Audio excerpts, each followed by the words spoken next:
Alamak. Ya, apa benda tu? Kakak tangkap apa benda tu, kakak. Aku tahulah ni. Tapi aku nak tangkap. Tak boleh tangkap dah. Apa pasal ni? Kat badan kau ni. Apa kakak? Saya bukan apa kakak. Kat mana dia, kak? Bawah ni lah, bodoh tu. Kau tak nampak ke? Kakak, saya tangkap lah. Kau main apa Main tangkap-tangkap apa tu? Kau diam lah, Sudin. Kau kan tahu apa? Aku tengah fikir macam mana nak nangkap benda. Kenapa dia tak boleh duduk diam ni? Apa benda merah ni? Ni pening kepala. Yalah, saya kepala adik pun pening lah. Ni gila babas ni. Apa benda ni?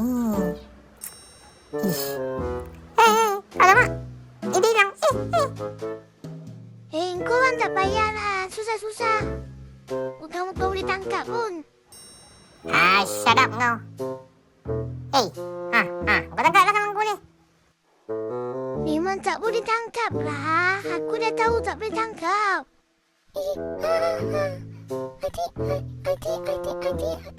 Adik nak tangkap pun tak boleh lah.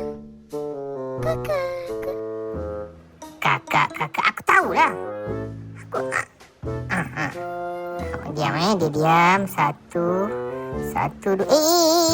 Apa pasal dia nak kejar aku balik ni? Ni bahaya ni. Bahaya ke? Apa dia biar pakai kita? Entah, aku pun tak tahu. Pening. Ni kiri kanan. Yalah, kiri kanan.